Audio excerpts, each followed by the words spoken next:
बिस्मिल्लाहिर्रहमानिर्रहीम। आज हम एक केस डिस्कस कर रहे हैं। इसके दो एस्पेक्ट हैं।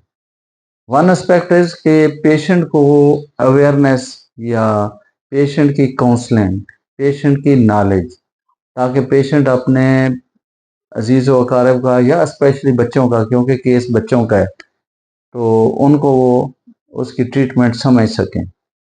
दूसरा मेरे अपने दोस्तों के लिए जो आई की प्रैक्टिस कर रहे हैं, मेरे सीनियर रिस्पेक्टेड कोलीग्स हैं या कुछ मेरे जूनियर दोस्त हैं, उनसे भी हमने फीडबैक लेना है इस पेशेंट की मैनेजमेंट में।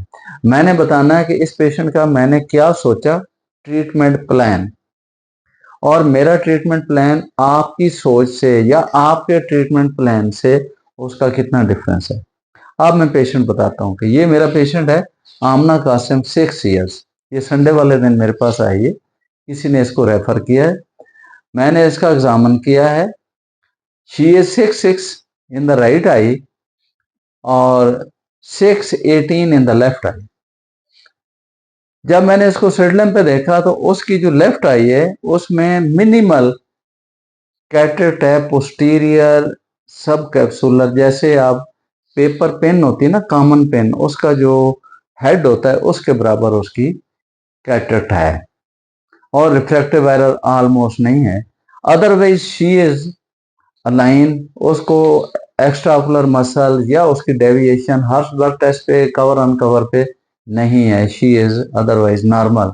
अदर थिंग्स, उसकी राइट आई लेफ्ट आई, उसके लिड्स नॉर्मल हैं, टोसिस वेस्टिस नहीं है, कार्निया क्लियर है, राइट का लेफ्ट का कंजक्टिवा नॉर्मल है, कोई कंजेशन नहीं, कुछ नहीं। इंटीरियर चैम्बर उस दोनों आंखों के क्वाइट हैं, और राइट आई का लेंस बिल्कुल क्लियर है। रेटिना फंडस दोनों आंखों की नॉर्मल है। जब मैंने उसको डिलीट करके देखा, साइक्लोप्लेजिक किया, शी वाज ई मेट्रोप अदरवाइज। सो क्योंकि कैटरेक्ट है, जैसे मैंने कहा कि वो पिन के हेड की साइज की पोस्टीरियर कैप्सुलर कैटरेक्ट है। अब क्वेश्चन ये है कि कैटरेक्ट का ट्रीटमेंट हम करते हैं, हम लेंस डालते हैं। एक लेंस होता है मोनोफोकल, जिसमें दूर के लिए हम बायोमेट्री पे ऑलमोस्ट हम कहते हैं कि पेशेंट की विजन 6'6" हो जाएगी स्नेलन चार्ट पे, और नज़दीक के लिए उसको पढ़ने के लिए ग्लासेस लगाने पड़ेंगे ओल्ड एज में। लेकिन जब बच्चे की सर्जरी करनी है फिर भी उसकी ज़ाहिर अकोमोडेशन नहीं रहेगी, उसको हमने मोनोफोकल लेंस डाला, उसको पढ़ने के लिए फिर ग्लासेस की ज़रूरत होगी। तो मैं सोच रहा था अब मैं क्या करूं। देन मैंने सोचा कि मल्टीफोकल की तरफ जाएं। मल्टीफोकल के अपने एक दो मसाइल हैं। एक तो पेशेंट अफोर्डिंग नहीं था, दूसरा ये है कि अगर बच्चा जैसे जैसे बड़ा होता जाता है कि उसमें कोई चेंजेस आती हैं और उसने कॉस्टली लेंस डलवाया हुआ है, तो फिर अगर हमें रिप्लेस करना पड़े या कोई भी फर्दर उसका ट्रीटमेंट करना पड़े आफ्टर 2, 3, 4 ईयर्स, तो फिर भी मसला है।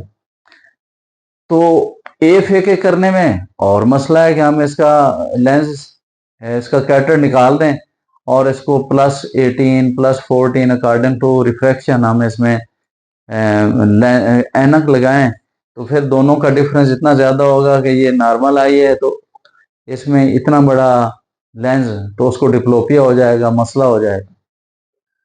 तो अल्टीमेटली मैंने ये सोचा कि ये इसकी मदर को मैंने समझाया कि ये जो गुड आई है, राइट है, इसको 2 घंटे वो अपलोड करे, कवर करे, और लेफ्ट आई से बच्चे का गुजारा करे, और सुबह उसको 8-9 बजे जब बच्चा मुख्तलिफ एक्टिविटी में इन्वॉल्व होता है, उसको मिड्रासेल के या एनी साइक्लोप्लेजिक ड्रॉप उसको दे दे, मिड्रासेल स्पेशली दे दे, माइडोलेट दे दे, एक कतरा डाल दे। तो क्योंकि जब मैंने उसको डिलीट किया तो ये 6'18" से भी थोड़ी इंप्रूव कर रही थी, तो ये मैंने उसका ट्रीटमेंट प्लान भेजा। She was coming for the surgery, लेकिन मैंने उसको इस लिहाज से पोस्टपोन किया कि नहीं, आप इसको ना फिलहाल वेट एंड सी पे रखें और सर्जरी ना करवाएं। अब वो पहले वाली बात, पेशेंट को तो मैंने बता दिया। अब जिन पेशेंट का इस तरह का पेशेंट है, वो पेशेंट की अवेयरनेस के लिए ये मैंने बात कर ली। अब मेरे कोलीग से रिक्वेस्ट है कि इसमें मुझे करेक्ट करें, अपना ट्रीटमेंट प्लान बताएं, और एनी फीडबैक है तो वो मुझे कन्वे करें। I will be waiting. Doctor Ijaz जवेदुल्ला।